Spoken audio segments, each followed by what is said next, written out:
میں شہید ملت علامہ احسان اللہ ظہیر رحمۃ اللہ علیہ ان کی خطابت سے بڑا متاثر ہوں، اور ان کی شہادت کے بعد یہ فرض کفایہ اگر کسی نے اہل حدیث کے اندر پورا کیا ہے تو پروفیسر عبدالرحمن مکی رحمہ اللہ تبارک و تعالی، بڑے بہادر، دلیر، دبنگ اور الفاظ کا بڑا مجموعہ، ان کی بڑی خطابت عمدہ اور بڑی باکمال تھی۔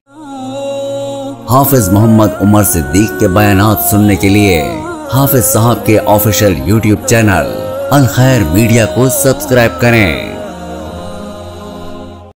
سوال کیا گیا ہے کہ جماعت الدعوہ کے قائد پروفیسر حافظ عبدالرحمن مکی رحمہ اللہ تبارک و تعالیٰ کے بارے میں آپ کیا کہتے ہیں؟ میں ان کے بارے میں چند باتیں سمجھتا ہوں۔ ہمارے ہاں بعض لوگوں میں یہ رواج ہے کہ بندہ جب دنیا سے چلا جاتا ہے تو اس کے ساتھ اپنی بغض اور عداوت جو ہے وہ باقی رکھتے ہیں اور اس کی برائیاں کرتے رہتے ہیں۔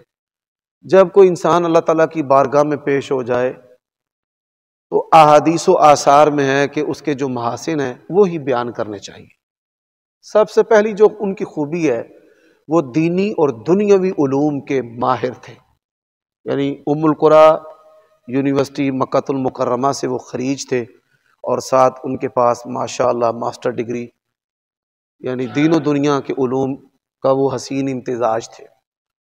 دوسرا، عقیدہ توحید، رسالت اور احترام صحابہ جو منہج ہے حق والی جماعت کا، انہوں نے ساری زندگی کوئی ایسا عمل، ایسی بات نہیں کہی کہ جو ان کے عقیدہ پر، ان کے منہج پر کوئی حرف لے کر آئے، یعنی وہ منہج و مسلک میں بڑے پختہ آدمی تھے۔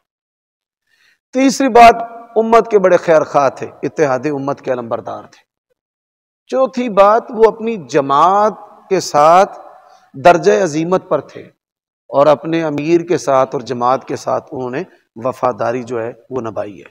اور سب سے بڑی جو ان کی خوبی، وہ اپنے وقت میں بے مثل خطیب تھے، اور ان کی جو خطابت ہے تمام مسالک پر اس کو برتری حاصل تھی۔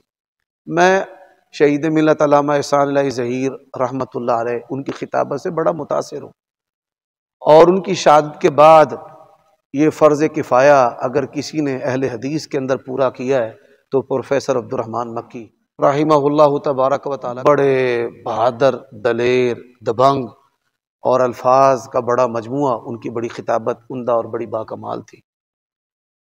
اور پھر اس کے ساتھ ساتھ وہ بڑے دلیر بھی تھے، اور ماشاءاللہ جس طرح کی گواہیاں ملی ہیں کہ ان کی جو موت ہے وہ بڑی ایمان پر، اللہ کی رضا پر، خیر والے کلمات کے ساتھ ہوئی ہے۔ تو یہ مختصر اور جامع تبصرہ ان کے بارے میں ہے۔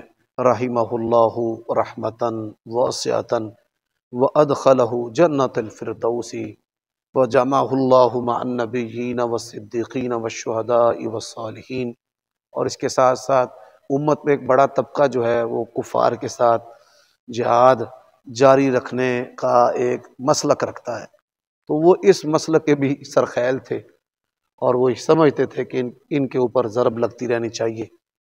انہوں نے جتنے بھی اخلاص کے ساتھ عمل کیے اللہ تعالیٰ قبول فرمائے، سیئات سے تجاوز فرمائے، اور اللہ تعالیٰ ان کی اولاد کو ان کے لیے صدقہ جاریہ بنائے، ان کے مشن کو وہ جاری رکھے۔